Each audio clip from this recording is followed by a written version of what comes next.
Obrigado, nossa reverenda. Antes de mais, gostaríamos de agradecer pela oportunidade que nos dá no dia de hoje. Sei que é uma mulher com muitos ofícios, mas ainda assim, da sua vasta agenda, conseguiu tirar um tempinho para falar conosco, falar com a sua juventude. E assim, já de forma assim muito rápida, o nome completo da mãe.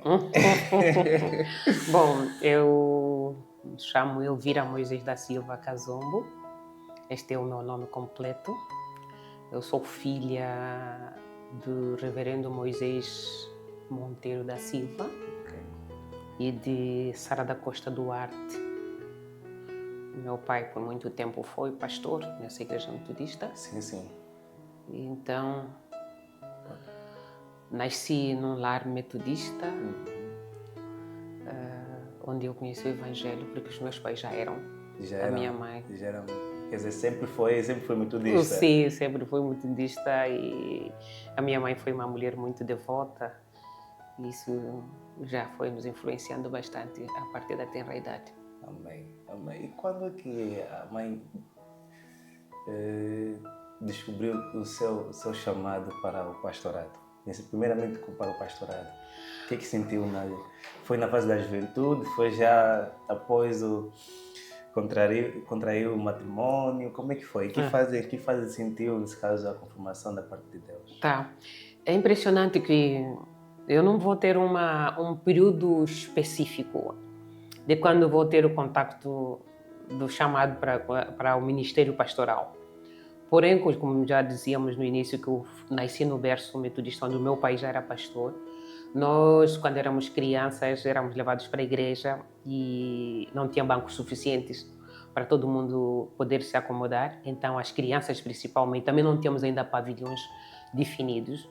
Então, as crianças participavam do culto normal e estávamos praticamente sentados no loando, assim, nas esteiras, quando assistíamos os cultos. O meu pai, o pastor, eu ficava aí sentada a ouvir as histórias do meu pai, mas acima de tudo o que me encantava ele, quando usasse as histórias, no conto das histórias, principalmente do Antigo Testamento, ele foi me influenciando. Quando usasse os nomes mais complexos, que para mim o vocabulário não chegava até lá, assim. Ele me lembro, assim vem em memória, numa das vezes falava sobre o livro dos reis, e no livro dos reis trabalhava assim, principalmente o rei Nabucodonosor, que leva as pessoas para o exílio da Babilônia. E então, para mim, aquele termo Nabucodonosor, Babilônia, termos que não estão no meu vocabulário, começaram a me chamar a atenção e a admirá-lo. Como se ele fala, meu pai fala palavras muito fortes, muito sofisticado. Ali começou a criar esse desejo de querer falar também conforme ele falava. E então isso implicava ler Bíblia e ter mais contato com os textos bíblicos. Mas para o ministério isso foi andando, uma infância vai andando, mas sem intenção de pensarmos que um dia seríamos pastores propriamente dito. Até que nos anos 80 havia provavelmente um apelo de Sua Reverendíssima Bispo Emílio Júlio Miguel de Carvalho, que queria trazer no seu ministério, nesse caso como bispo, trabalhar a questão de inclusão de gênero. Isso nós já tínhamos, já havia a reverenda Rita Weba já tinha seu engajamento. Também já havia algumas tentativas de criar o Ministério Feminino, seja o Ministério das Pastoras na igreja, mas que com muita deficiência ainda, porque a primeira pastora na igreja metodista é a pastora Domingas Mugim, e depois vem a seguir e outras pastoras, mas como linha temporal vamos trabalhar a reverenda Rita Weba. Mesmo assim, havia uma deficiência do Ministério da inserção das mulheres no Ministério Pastoral. Então, o Sr. Bispo fez um apelo aos pastores. Sendo filho de pastor, chegou muito mais rápido este apelo. Sim, e aí conseguimos responder. Quantos anos? Nessa altura estamos com 19 anos. 19 anos. 17, 19 anos, pronto. Até quando fiz 19 anos já estava especificamente a fazer teologia no AMBO. Então, o apelo até tomar decisão, estamos a falar em 18 anos, estamos a terminar o ensino médio e por aí afora.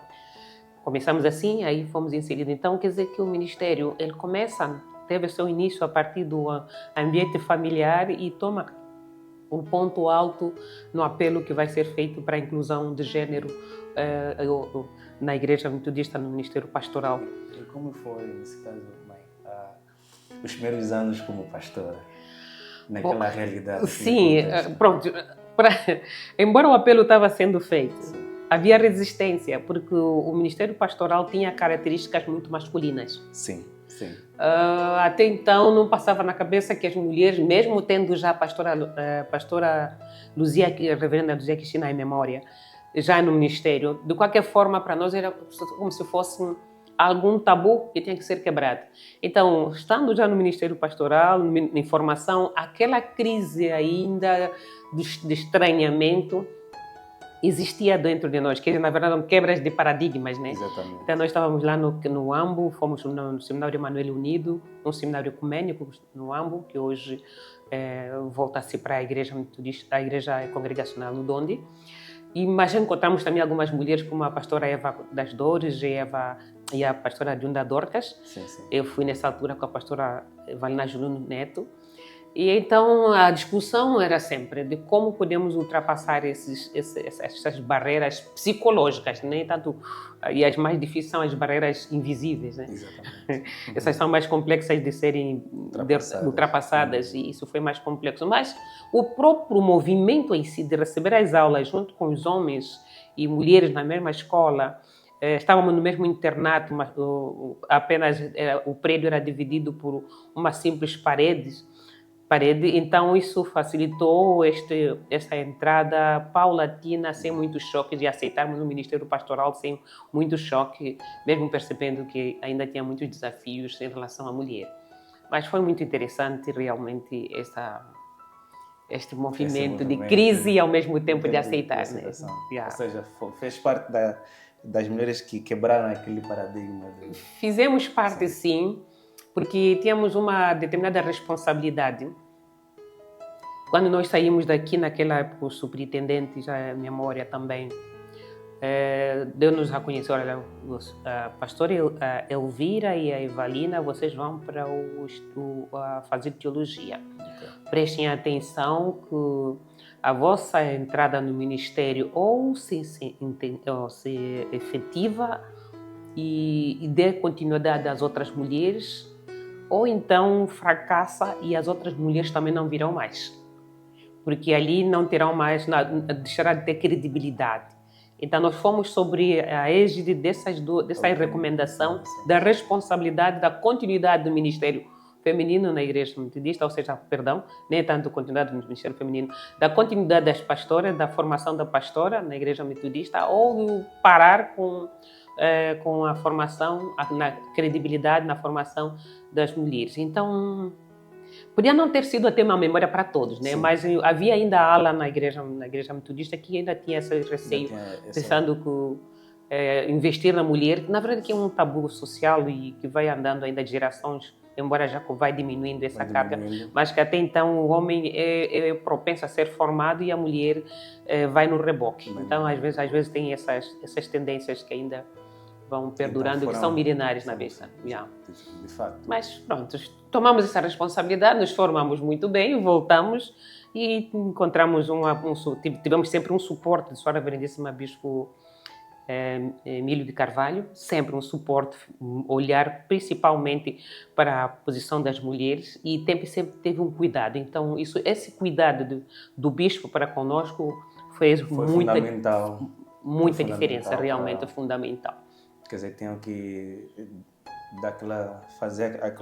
levar os estudos com a devida excelência. Exatamente, com a devida excelência, porque você sabe que tem alguém que te confia, né? Exatamente. Então, mesmo vivendo num internato entre homens e mulheres, homens e mulheres, tem sempre aquelas fofoquinhas, aquelas intrigas que pudessem aflorar e que pudesse criar uma certa incredulidade. Sim. Mas E às vezes algumas queixas surgiam e viriam aqui ao gabinete episcopal, olha, as meninas estão lá, não estão a se comportar bem, mas via sempre, de sua reverência, o bispo vinha sempre uma resposta, deixa-as aí, deixa-as aí, deixa-as aí. Então, deixa, não vejo nenhum problema, não é problema, eu já percebia que isso são intrigas que já sabia e isso foi com que pudéssemos avançar. Então, foi assim, realmente.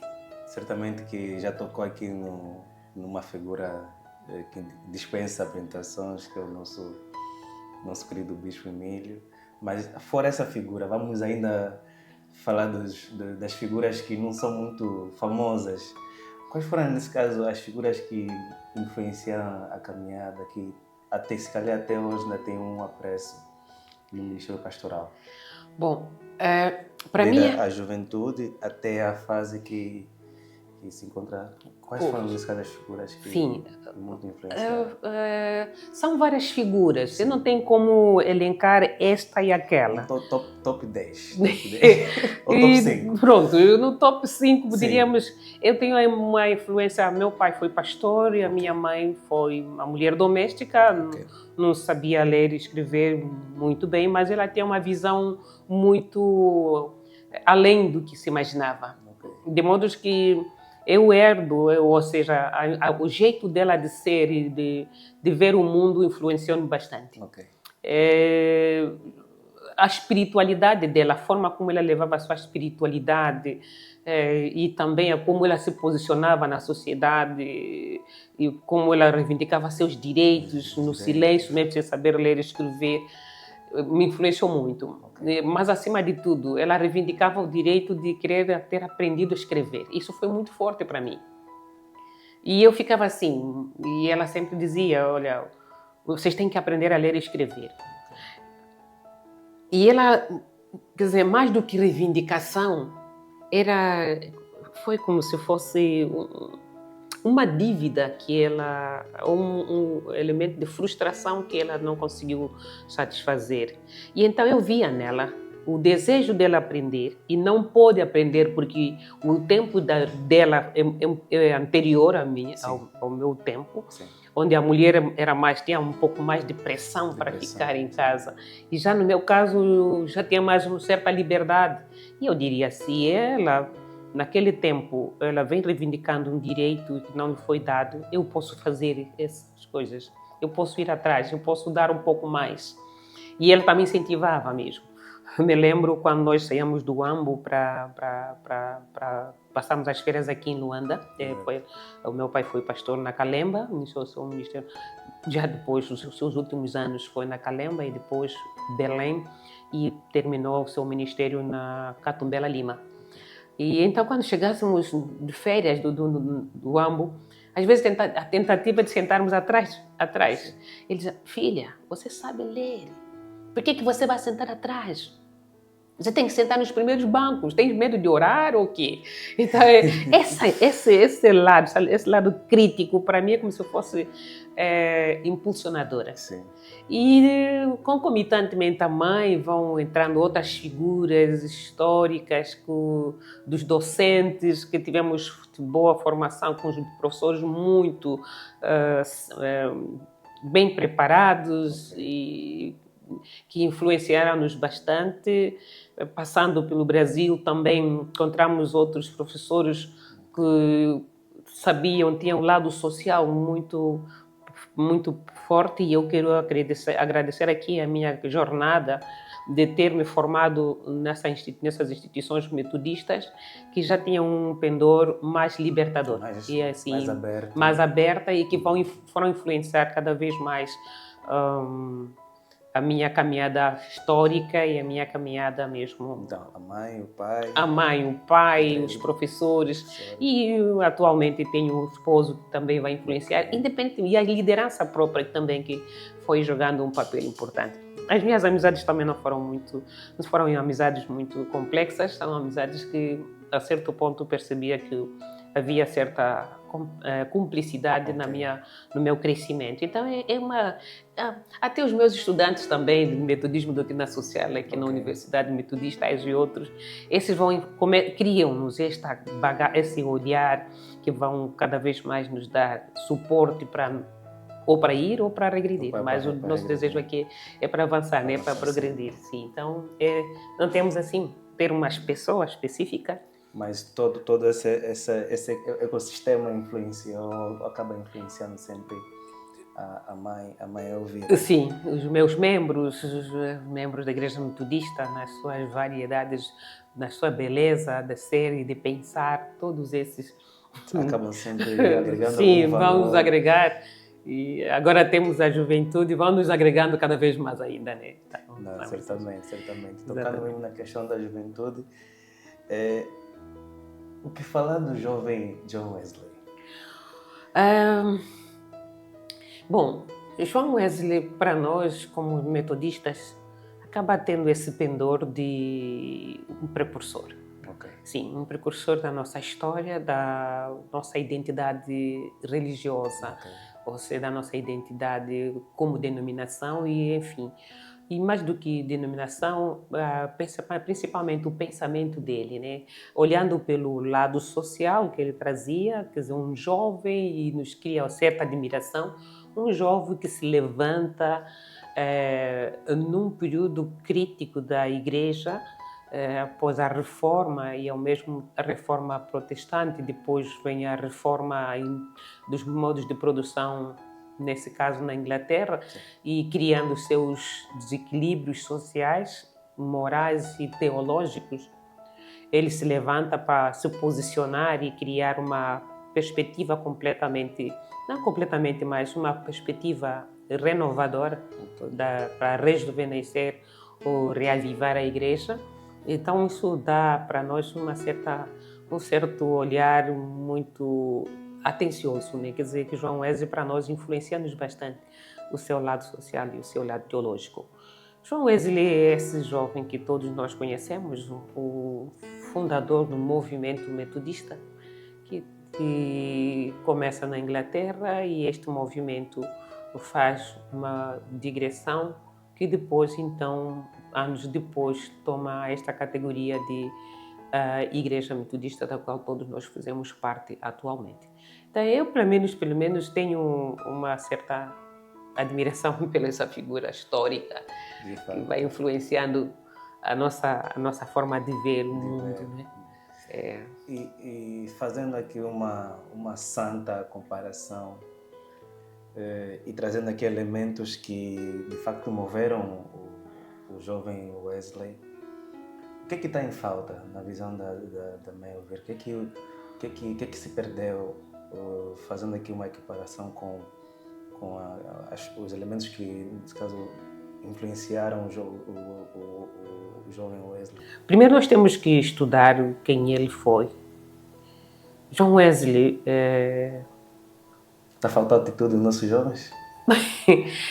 Quando eu não sei se é falta de atitude ou de estímulo ou o que não podemos responder assim com poucas palavras, porque é complexo. John Wesley viveu acredito que a forma como ele foi educado, numa visão, a partir de uma educação de Susanna Wesley, numa educação do rigor, da piedade, quando eu falo da piedade, estamos a falar do amor, do sentir o outro. Então ele teve uma formação completa de cuidar o lado espiritual, e eu quero trazer aqui, talvez mais para frente podemos trazer isso como uma conversa, mas, por exemplo, o elemento da devocional que ele vai trazer a partir da tenra idade, ele vai ser moldado a pensar, ver Deus, ou ver, sim, a partir de uma dimensão completamente diferente. Esse olhar piedoso vai lhe mostrar vai lhe dar essa bagagem de perceber que ele não veio apenas por vir, ele tem uma missão para cumprir. Lembrando o episódio dos 5 anos do incêndio que o pai que teve na casa das famílias Wesley, que ele desperta da solidariedade dos vizinhos para poder salvar a criança e não ser consumida pelo fogo que a família sofreu. E lembrar continuamente de que não, eu se fui salvo, se eu vivo, alguém fez sacrifício por mim. Exatamente. E trazer isso na vida cotidiana, isso eu acredito que passa muito pela uma educação contínua e um reencontro quase sem cessar com Deus. E além de mais, temos que pensar que também vai ser pessoas muito especiais que Deus traz no mundo para fazer a diferença.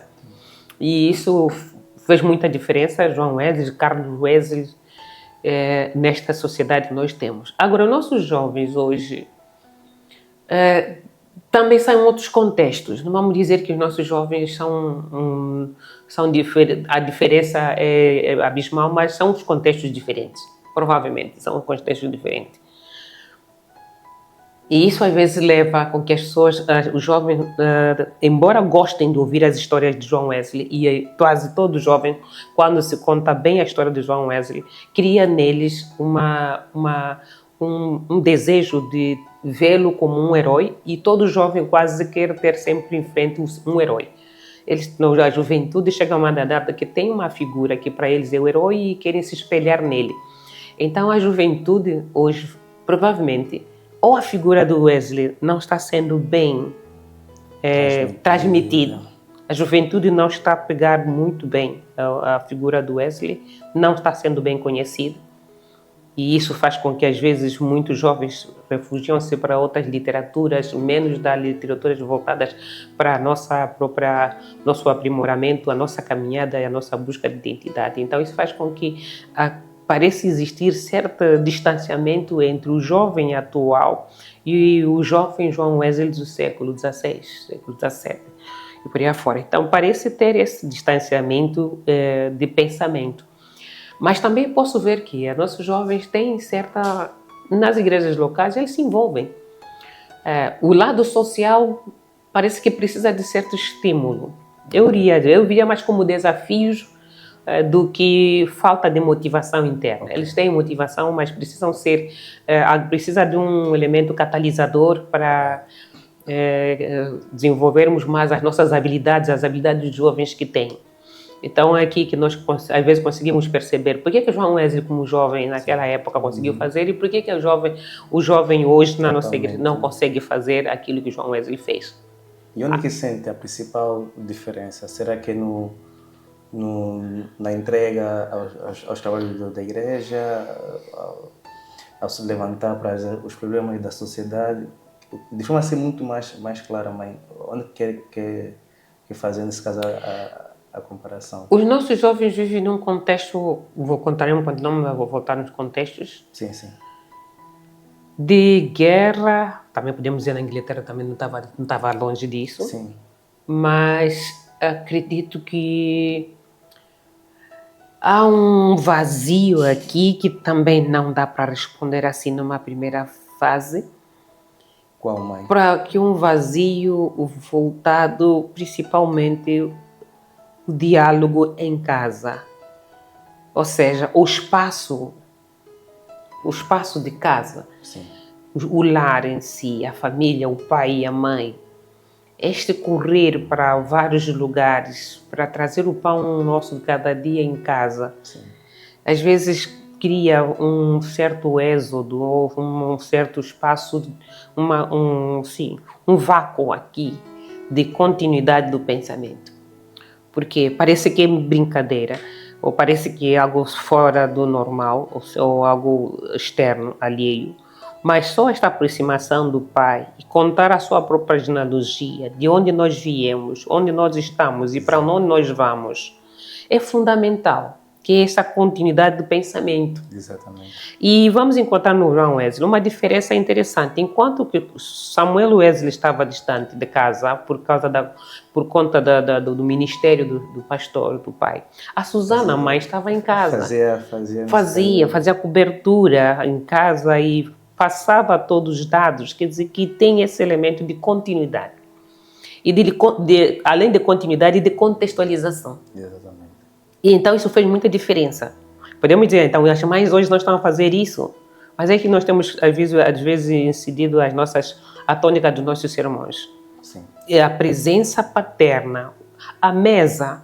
Susana Wesley tinha o comportamento de que todos os filhos têm que comer na mesa, na mesma hora. Olha que ela eram mais de 5. Sim, era uma família mesmo... Hoje em dia há famílias que são poucos. São reduzidos e mesmo assim não tem tempo. Aquela qualidade. Sim, então este ato de sentar à mesa, de conversar e ao mesmo tempo o ato de fazerem conferências para conferir o que cada um fez e deixa de ser. Parecendo que não, mas é uma forma de criar na criança e que vai no jovem a responsabilidade social e ao mesmo tempo a responsabilidade familiar.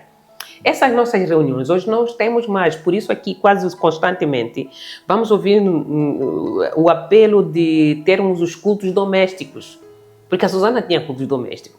A função dos cultos domésticos é manter a unidade familiar, é passar as instruções, é passar às gerações a linha temporal. E então a ausência desses encontros dos cultos domésticos, que parecem ser folclóricos hoje, se falarmos isso, não, já não faz sentido. Não, faz sentido. Impinge-se a responsabilidade social, impinge-se a responsabilidade familiar, impinge-se a responsabilidade política, não estou a falar partidária, sim, do jovem, para poder dar continuidade à sua própria vida. Nasce uma outra questão, né? Em função de alguns contextos, há jovens que infelizmente não têm mais essa oportunidade, não tiveram essa oportunidade de ter um pai à mesa, uma mãe à mesa, poder partilhar as experiências. Nesses casos, o que a mãe, nesse caso, daria como dica? Como é que eles poderiam, nesse caso, não cobrir a 100%, mas talvez comatar de forma assim muito... Quer dizer, ver uma solução, nesse caso, para esse tipo de situações. Porque há jovens que têm vontade, porém não há uma figura que esteja presente para passar, nesse caso, a experiência. Como solucionar esse problema na visão da mãe? Esses são os problemas que nós gostaríamos de acarretar por um bom tempo. São os desafios que nós temos, na verdade. Agora, como podemos comatar essa situação? Como é que podemos rever esses desafios? São desafios que não se respondem com 2 próprias 4 palavras. Sim. São desafios que cada família deve parar para ver em que posso ser útil. Porque as famílias não são lineares, não são uniformes. Exato. Não, a minha família é diferente daquela. Não há uniformidade nas famílias. E também não há uniformidade nos conflitos familiares. Quando falo conflitos, tensões. Esses espaços não tem tempo, tenho que sair, eu trabalho no banco, trabalho aonde, trabalho em que lugar, dou aulas e por aí fora, e trabalho no campo e não tenho como me encontrar, eu estudo também, saio à meia-noite e vejo... Quer dizer, como não temos essa uniformização em todas as famílias, acredito que cada família... deve encontrar, e aí vem os sermões também, os apelos das homilias e sermões, que cada família encontre seria ideal mesmo. Sim. Nós temos que voltar para casa. Já está mais do que comprovado de que a sociedade se constrói a partir da casa. Sim. Senão, mesmo as igrejas, as comunidades eclesiásticas se formam a partir do lar. Se não voltarmos para os nossos lares, e retomarmos a nossa vida normal como família, nós continuaremos sempre a ter esses problemas que não teremos como avançar muito de forma salutar. Sim. Como fazer? Cada família, aqui vem o apelo, cada família criar formas de como voltar para estar junto com os filhos e filhas, como conversar, como ter um domingo, por exemplo, por que não um domingo todo mundo almoçar juntos? Sim. E aí vem também os programas da igreja que entendem que aos domingos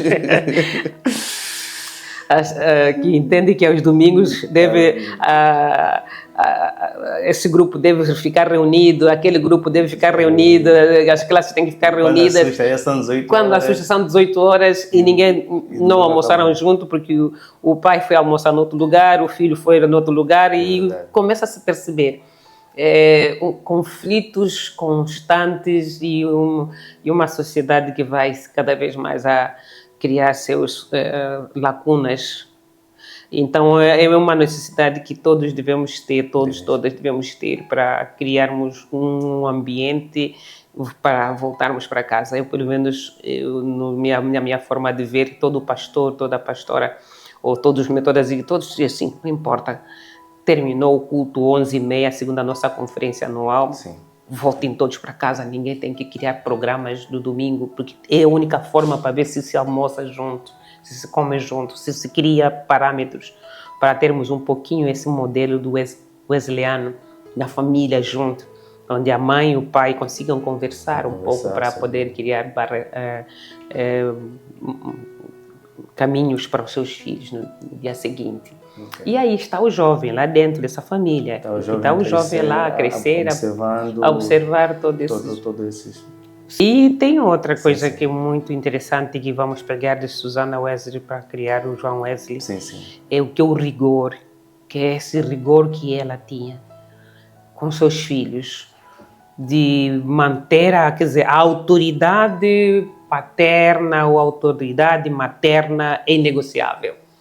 Quando a mãe se refere ao rigor, eu sei que a mãe Elvira é também famosa por esse rigor, a mãe Elvira, a mãe Eva, mas até que ponto o rigor acaba, nesse caso, contribuindo para a formação do jovem, nesse caso da excelência?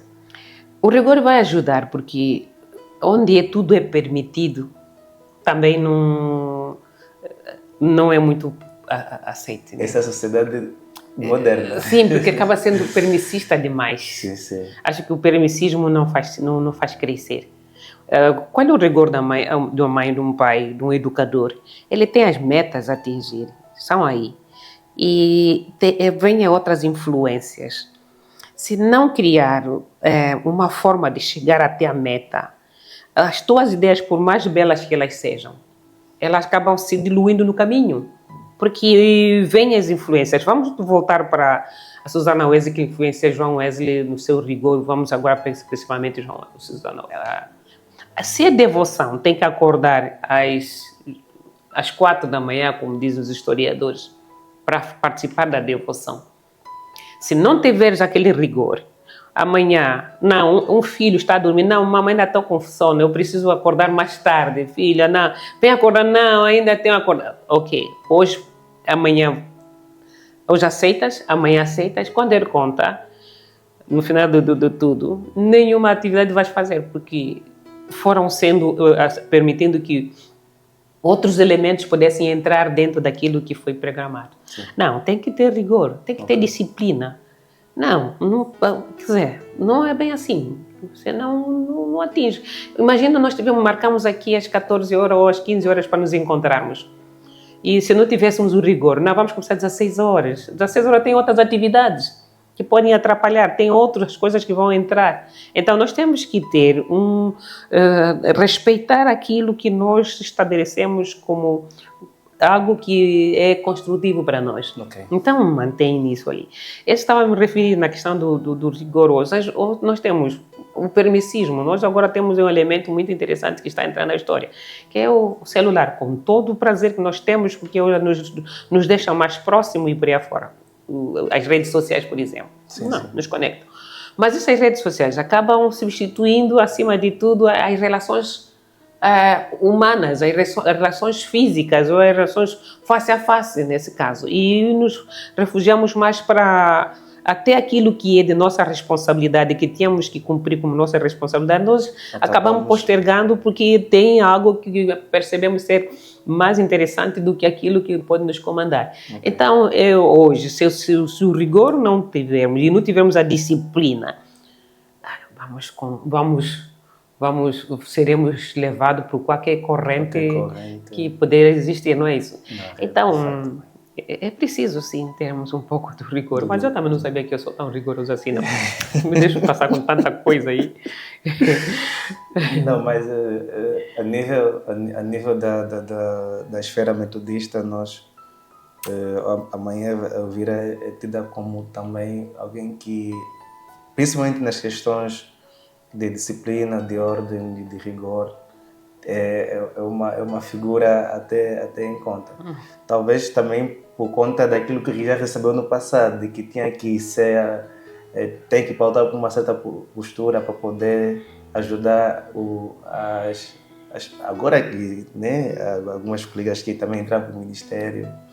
E como é que vê, nesse caso, voltando um pouquinho, como é que vê a inserção das mulheres no Ministério Pastoral? Será que o número já é o suficiente? Já anima? Anima e anima E bastante. a qualidade, não a só qualidade. o número e a qualidade. Sim, Como é que consegue comparar? a Igreja Metodista ela é muito cômica mesmo, tem esse lado desafiador. Sim. Parece que tem esse lado muito desafiador. Bom, nós nos formamos quando fomos projetados, foi para cuidarmos do ministério pastoral a partir da perspectiva da mulher. E o Bispo Emílio, ele também foi um grande alavancador nessa história toda, vamos falar destemido, como conhecemos a figura com todo respeito. Sim. E me formou, logo foi a primeira mulher a ter o título de doutora na Igreja Metodista, aqui em Angola. Reverendo Oliveira? Sim. Uau. Isso em que ano, mãe? Eu fiz o doutorado em 2022. Ok. Exatamente, trabalhando os textos bíblicos, porque eu inclusive faço o doutorado em textos de Bíblia e justamente o Antigo Testamento, porque tem a memória do meu pai pregando o Antigo Testamento, os assírios, os babilônios, por aí afora. Então, fiz doutorado em 2002, perdão, e pronto, sobre este amparo episcopal, Bispo Emílio versus Bispo Gaspar, depois, né? Em 2000, o Bispo Gaspar, ela ascende então o episcopado.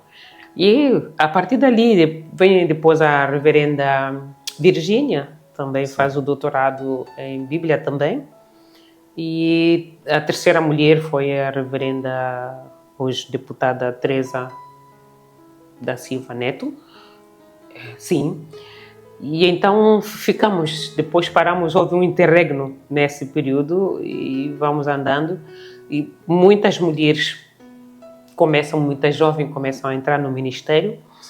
E hoje nós já temos um número considerável de mulheres, estão todas a fazerem licenciaturas, a fazerem os mestrados, outras a fazerem os doutorados. Então isso é bom, isso nos anima muito. Ainda não é ainda o previsível, mas o número vai, porque se queremos ver nas metas do milênio é que haja equidade de gênero, né, homem e mulher, e podermos ter esse engajamento mais forte das mulheres. Elas estão todas nas suas igrejas locais. Já tivemos superintendentes, né? Nesse caso, a primeira superintendente foi a pastora Antônia Zeferino. Sim, e dali outras superintendentes. Atualmente temos a reverenda Neuza, que ainda está entre tantas outras que passaram. Sim, Panza Norte, pastora Lourdes, pastora Maria Sônia e tantas outras que já foram como superintendentes. Uma ou outra pode escapar neste momento mencioná-la, mas já temos uma presença significativa de mulheres engajadas em vários lugares, sim.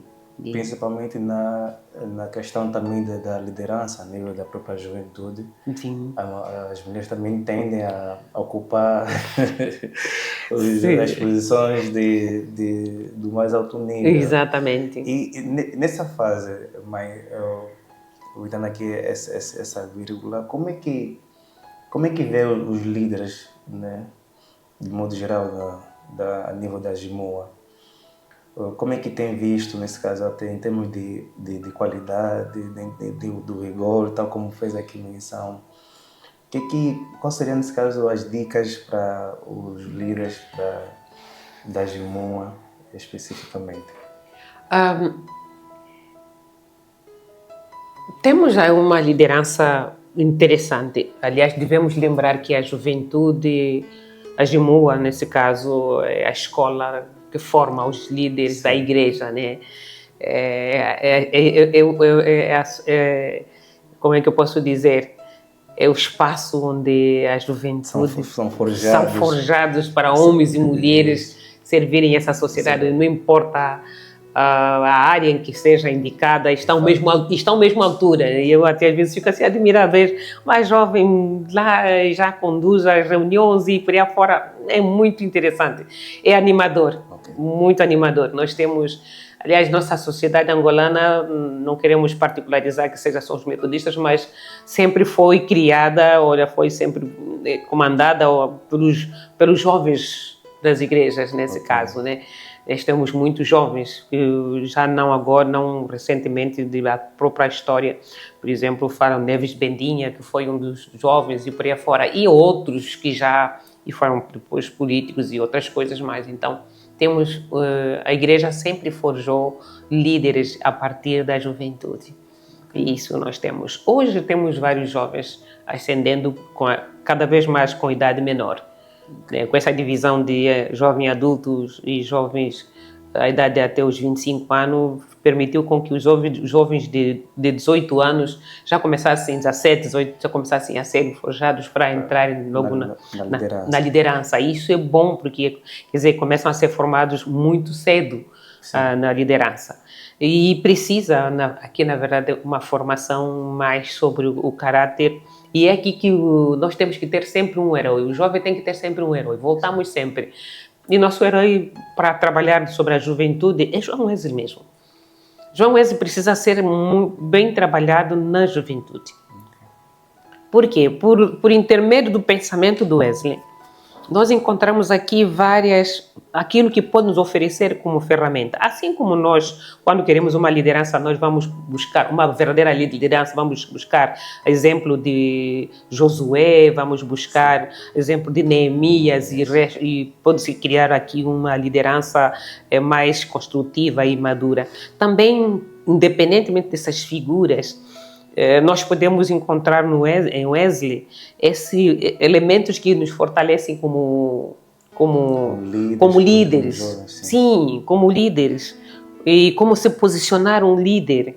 E não precisa ser líder. Às vezes nós temos na cabeça que eu tenho que me posicionar quando eu só tiver 30, 40, 50 anos. Não, é mesmo com 17, com 18, com 19, 20, por aí fora a juventude, até 20. Como é que eu posso me posicionar como líder? Não estou a falar que líder é usar gravatas, casado e gravata. E acredito que não é isso que está em jogo, mas qual é o meu pensamento? Como é que eu tenho que... A visão. Como é que eu tenho que ter o meu caráter? Como é que eu tenho que me posicionar diante daquele? Como é que eu tenho que falar, apurar a linguagem? A minha linguagem tem que ser diferente. O ser diferente não significa que eu tenho que usar expressões muito fortes ou muito, muito caras, mas tenho que saber como é o argumento. Então, a leitura é importante. Exato.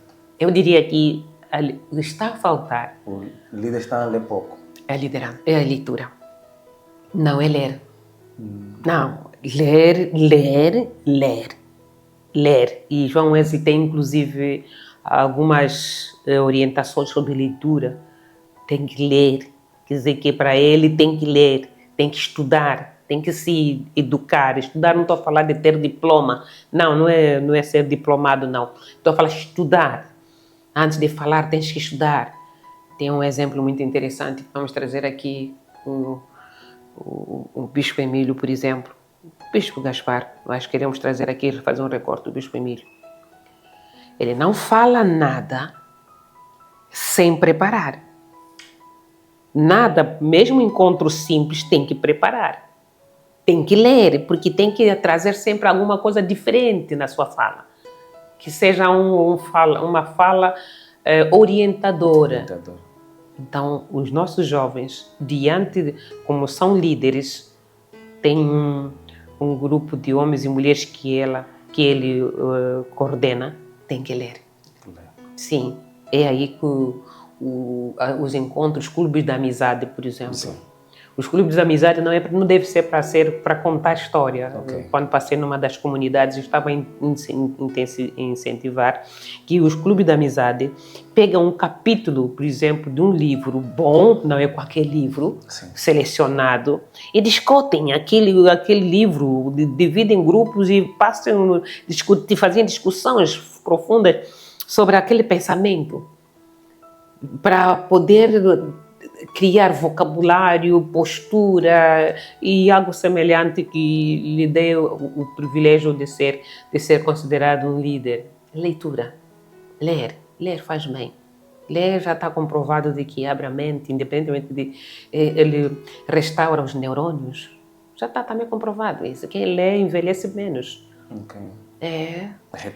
Retarda o envelhecimento, a leitura. Quer dizer, há muitos jovens que são velhinhos. São velhinhos. Por falta de leitura. Então, sim, o ciclo de leitura deve ser... Ou também estejam a ler mal também. Ou estejam a ler mal. Mas pronto, se você estiver a ler, já estiver a ler bastante, por mais que lê mal, depois vai entrando... Então, o ciclo de leituras... Criarmos um programa que seja ciclo de leituras, que é fazer leitura, ler a Bíblia mesmo, ler a Bíblia, sem o fundamentalismo teológico ou algo semelhante, não. É ler para ver, não, ali nas Sagradas Escrituras eu encontro vocabulário, porque a Bíblia nos oferece vocabulário, perspectivas, horizontes e por aí fora, é polivalente. Exatamente, mãe. Então, certamente que é mesmo importante a questão da leitura. Certamente também a mãe deve ter algumas referências de leitura que gostaria de deixar aqui para os teus jovens. Pelo menos 5 livros que o jovem o jovem líder deve de facto ter na sua cabeceira. Eu diria, não tenho muitos livros para dizer, mas o primeiro livro é a Bíblia mesmo. Acredito que com a Bíblia nós temos os espaços suficientes para nos aprimorar. Até porque o João Wesley dizia que ele é o homem de um único livro. E quando fala de um único livro, lembra que ele traduziu muitos livros, ele leu muitos livros, muitos filósofos. E mesmo assim ele elenca a Bíblia como o único livro de sua preferência. Então, para um jovem, para uma liderança, acredito que até o momento a Bíblia para nós ainda deve se tornar o número 1 para o aprimoramento da nossa fé. Não na perspectiva de pegar versículos bíblicos soltos ou ler a Bíblia para dizer que li a Bíblia de ponta a ponta, não nesse sentido. Quer dizer, encontrar na Bíblia elementos que lhe possam auxiliar a criar uma conduta que lhe seja digna e que lhe crie uma rotina um modelo de treinar a sua visão literária muito forte. Sim. Agora, outros, cada um tem a sua perspectiva de vida, de formação e de anelo. Então, se eu disser, por exemplo, eu tenho minha habilitação, por exemplo, em pedagogia, eu gosto de ler livros dessa linha de pedagogia, eu vou encontrar os referenciais que podem me auxiliar. Nos livros, quando falamos de livros teológicos, são vários. Então, de repente eu posso indicar esse e aquele não ser suficiente, mas volto para a recomendação é: não leiam simples romances. Não, leiam livros históricos, livros que te levam à reflexão, livros que te tornam um agente crítico. Acho que quando nós falamos da criticidade, estamos a falar de algo muito mais do que ser um observador apenas, né? Não, aquilo não está bom, não. É que te criam fundamentos. Que criam fundamentos, que quando fala sabe que esta é uma folha, mas o que está por trás de uma folha? Exatamente. Quer dizer, essa criticidade das coisas, né? Estou a fazer isso. Como líder, nesse caso até temos hoje várias literaturas que vão acontecendo sobre como ser um bom líder. Mas o melhor líder para mim é Jesus Cristo, né? Que cria políticas de inclusão, que cria políticas de inserção, que cria formas de ter todo mundo junto e andar e partir do pão e essas coisas todas, voltando para a solidariedade. Então, para mim, o líder tem que ser assim. Tem que ter, e se for para termos uma figura, Jesus Cristo tem que ser o nosso líder, não sobre visão fundamentalista. É mais com uma visão de ver Jesus a partir de uma perspectiva libertadora. Porque ele, quando falamos da libertador, não estamos a falar de na cruz apenas. As suas próprias ações do dia a dia. Sim. Então é aqui que tem que Jesus ser. foi excelente tanto no seu ministério como também na sociedade. Hoje em dia o que temos visto jovens que até na igreja são excelentes, são jovens que têm feito alguma diferença, mas a sociedade é o contrário. Então esse não tem, quando vê que alguém parece ter dupla personalidade na igreja, parece ser, mas fora não é, então esse não é líder. Nós temos que ser líder na igreja e líder fora mesmo. O nosso jeito de ser tem que espelhar esse lado de ser.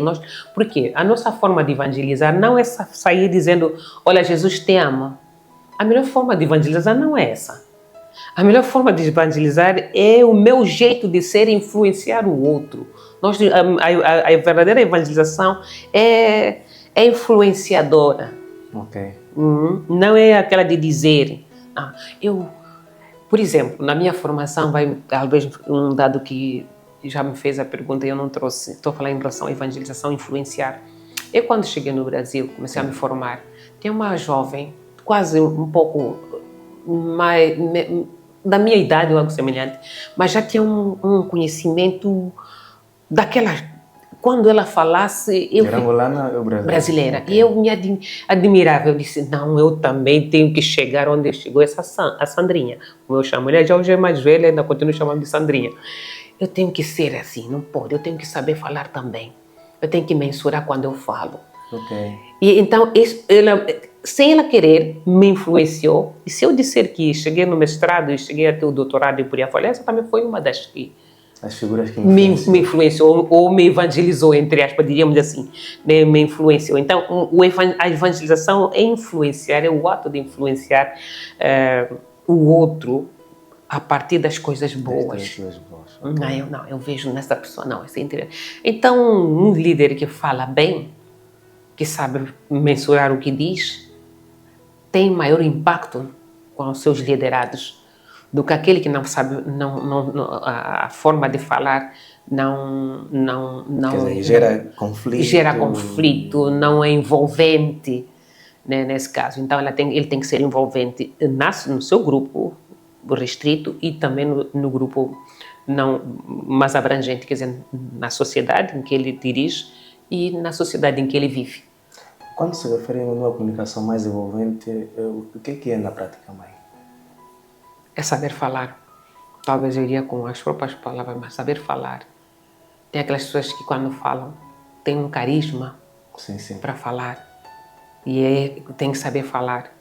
E meu líder tem que saber falar, tem que saber mensurar, não pode usar jargões, não pode usar piadas. O meu líder tem que saber falar a coisa como ela é, tem que ter um vocabulário que me influencia. Eu tenho que aprender todos os dias, eu tenho dito assim aos meus estudantes. Vocês não vão na igreja, numa igreja onde o pastor, o sermão não te traz nenhuma informação diferente. Você tem que estar numa igreja onde o sermão do pastor tem que dizer, eu não sabia, afinal, tem que aprender alguma coisa. Então, o líder tem que criar esta capacidade de que toda vez que me encontro com os meus liderados, eu tenho que trazer alguma coisa diferente, uma informação diferente. Então, tens que ler. Tem que ler. Para mim, não, o segredo é ler. Não é ler, não tem como. É ler. Temos que voltar a ler. Quando alguém lê, tem um vocabulário mais aprumado e mais contextual. Okay. Sim, porque senão não é envolvente. Estás com um vocabulário que já não está sendo usado naquele meio e você usa, você não é bem visto, vindo, ou bem visto, ou bem vista naquele lugar. Então, e os vocabulários cada dia elas vão sofrendo contextualizações. Sim, então é aqui que estamos a dizer que o líder tem que se contextualizar. Tem que saber. Tem que ser atual e atuante. Tem que estar atualizado e ser atuante, como está a dizer. É exatamente isso. Aí é que é líder. Quer dizer, E outro dado é, Sim. não pode ser, o líder não pode ser excludente, não pode excluir ninguém, tem que incluir, tem que ser da inclusão. Da inclusão. Sim, tem que fazer todo mundo, tem que fazer todo mundo circular. Ok. Para mim, a liderança não pode ser pirâmide, sim, mas para mim, a liderança para mim tem que ser redonda ou oval, onde todo mundo fica junto, Fica junto. né? Então, ninguém sabe, todo mundo sabe alguma coisa, eu tenho que aproveitar do conhecimento dele, daquele, dos outros. Não posso dizer, não, eu só trabalho com conhecimento desse, aquele não tem conhecimento. Dizer, Tem conhecimento. Saber, nesse caso, Ser eclético, ser eclético, de saber envolver todo mundo. Exato. E também saber lidar com o motivado e com o desmotivado. E como, nesse caso, e também que seria uma mensagem para aquele jovem que sente, digamos, entre aspas, frustrado por conta de alguns contextos sociais. Uma mensagem assim muito rápida para aqueles jovens que não vê mais esperança, está nos seus 24, 25 anos, provavelmente não terminou ainda o ensino médio, não tem a oportunidade de entrar para a faculdade, não tem um emprego, nenhum trabalho. Que mensagem a mãe gostaria de deixar, vindo do seu coração, para esse jovem? Eu vou falar uma conversa que tive com um dos nossos jovens, que estava numa situação complexa, porque percebeu que todos os seus colegas, e isso temos bastante, a juventude, já estão projetados e ela ainda não está projetado e já levou os currículos por muitos lugares e nunca conseguiu encontrar emprego, e então o que me resta agora é pensar no desânimo profundo e até porque não interromper este ou aquela caminhada. E na conversa que fui ter e que posso ter com a juventude que esteja nestas condições, a pergunta é: já parou para pensar o que realmente Deus quer para si? Por quê? Por exemplo, nós pensamos assim: já dei currículo, mas o meu currículo só tem que ser para este lugar. Não, eu não quero no outro lugar, eu só quero neste lugar. É você que quer só nesse lugar. Você não é o dono da vida, não? Você é filho de Deus. E se partimos do pressuposto de que antes mesmo que nos nascêssemos, Deus conhece e já fomos eleitos para alguma função, já perguntou para Deus: Senhor, o que o Senhor quer que eu faça? Nós só pedimos a Deus que Deus faça aquilo que eu quero. E nós não perguntamos a Deus: o que o Senhor quer que eu faça? Porque de repente nós estamos a correr na contramão. E nós queremos manipular Deus para fazer aquilo que eu quero. Não, Deus não se manipula, Ele não vai na nossa manipulação. Nós é que vamos ficar frustrados, porque Deus não vai na nossa manipulação. Então, como Deus não vai na nossa manipulação, nós frustramos-nos. E queremos, às vezes, cair no desânimo completo. Nós diríamos assim, nós temos textos bíblicos que vão nos auxiliar no que não, diz a Bíblia: por que te abate a minha alma? Por que te abate? Por que te perturbas em mim? E depois vem a própria resposta, que é o salmista. Quer dizer, o salmista, quando chegou a este ponto, porque estava realmente a perceber que ele pode manipular a presença de Deus, mas depois começou a se sentir abatido. Então chegou a pergunta para ele: por que tu vai se sentir abatido, jovem? És jovem, por que se abate? E o Salmo vai nos dizer, nesse caso, o Salmo 42, 11, diz: põe a esperança em Deus. Põe a tua esperança em Deus. Para não ser assim como se fosse metáfora, pôr a esperança em Deus, significa perceber. E aí estavam os discípulos também a pescarem, e só estavam a pescar num lado, né? E o que Jesus disse? Não, tirem a rede desse lado, joguem também para o outro lado, não é assim? Às vezes nós somos bitolados naquilo. Eu só tenho que atingir isso. O contrário, não. Mesmo que o vento esteja a te soprar, não. Vem também do outro lado. A tendência de mantermos sempre na mesma direção é praticamente tentadora. Ficarmos só nessa direção. E aí não conseguimos ter nada. Você está ansioso, procure as alternativas, existem. Deus nos fez com uma capacidade múltipla. Deus não nos fez numa perspectiva bitolar, assim apenas. Ela nos deu a capacidade. É interessante a dimensão da coruja, por exemplo. Ela pode ficar e o seu pescoço faz esse giro de 360 graus. É porque nós temos a capacidade de fazer esse giro, né, de redirecionarmos o nosso olhar para as áreas que ainda não foram descobertas. E então, para todos os jovens, nós gostaríamos de desejar que Deus é nosso refúgio, nós temos que nos refugiar a Deus e entregarmos todos os nossos pesares a Ele. Lembre-se que nós não fomos feitos para olharmos numa única direção, temos que criar alternativas. Tem outro dado que tem vindo a ofuscar cada vez mais e criar frustrações e às vezes tendências para isso, que é o imediatismo. Nós queremos ter as coisas já e aqui. Ao mesmo tempo que nós queremos ter as coisas já e aqui, também tem um lado de deixar que as coisas aconteçam sozinho. Às vezes também essa tendência de pensarmos, não, como eu leio muito a Bíblia e parece que eu oro muito, também as coisas podem acontecer pela fé. Ou seja, dormiu, acordou, o conceito dos milagres, dormiu, acordou, já encontra o cesto de fruta em cima da mesa e o talão do emprego em cima da mesa.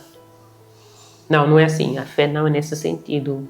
É o firme fundamento das coisas que nós ainda não alcançamos, mas que podemos alcançar. Então nós podemos alcançar, ir atrás das coisas. Exatamente. Com fé e esperança de que ao levar o meu currículo para entregar no lugar tal, mas bem feito também, né? Não é um currículo que está a levar, às vezes vejo alguns jovens que são muito interessantes, para não dizer preocupantes, estão a levar o currículo todo amassado. Não tem uma boa pasta, não tem uma boa apresentação, a pasta, o currículo todo amassado e está a chegar para levar no algum lugar. Não vai ser recebido. Porque já mostra que você não é um jovem, não é um líder. Então, para querer dizer que nós temos o justo clama e o Senhor ouve a sua voz. Então, se és filho de Deus, porque és mesmo filho de Deus, Deus ouve.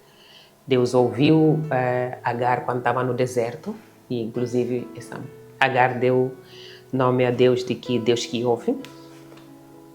E quando estava no limite, o filho dela estava numa situação muito complexa, sem água para beber, e clamou, e Deus veio e o recebeu.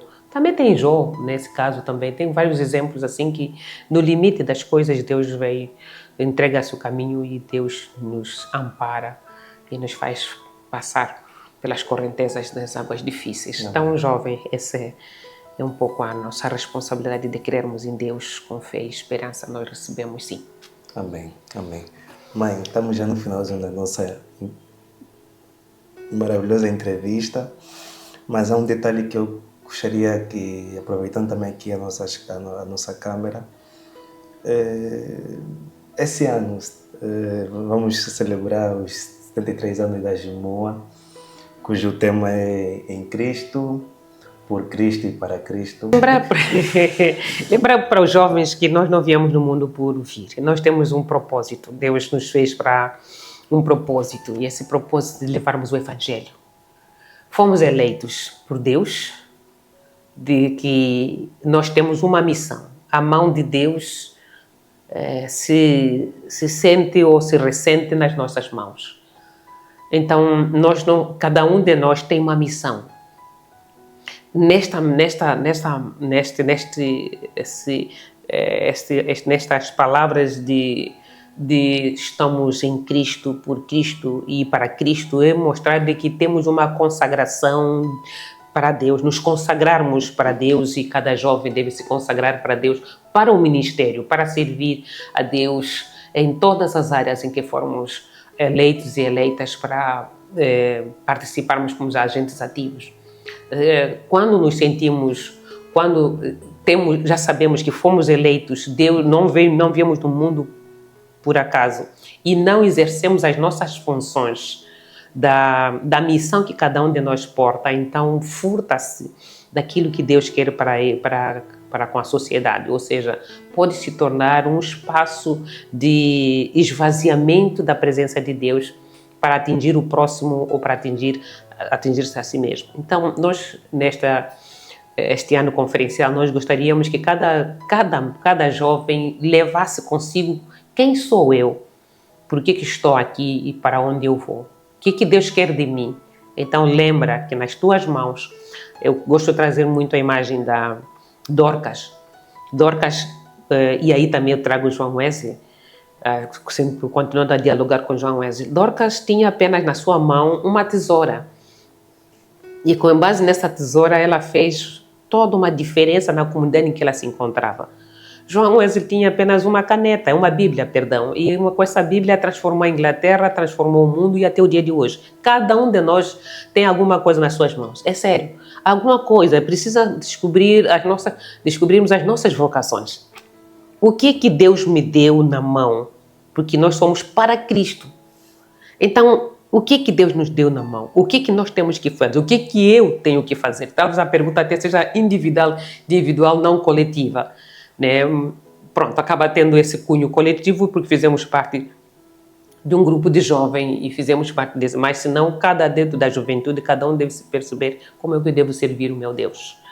E pedimos a Deus que todos os jovens sejam inspirados pelo Espírito Santo e que ninguém fique de fora, como disse Jesus, que todos sejamos um, assim como Cristo é conectado com seu Pai. Todos nós também nos conectemos dentro da nossa igreja com nossos líderes, tanto de várias organizações, com a nossa liderança máxima, concatenarmos e percebermos o que o nosso líder máximo quer, o que a sociedade angolana quer, o que o mundo quer comigo e conosco. Aqui eu acho que é uma responsabilidade muito alta que cada um de nós deve levar aos seus ombros para fazer a missão de Cristo progredir, fazer discípulos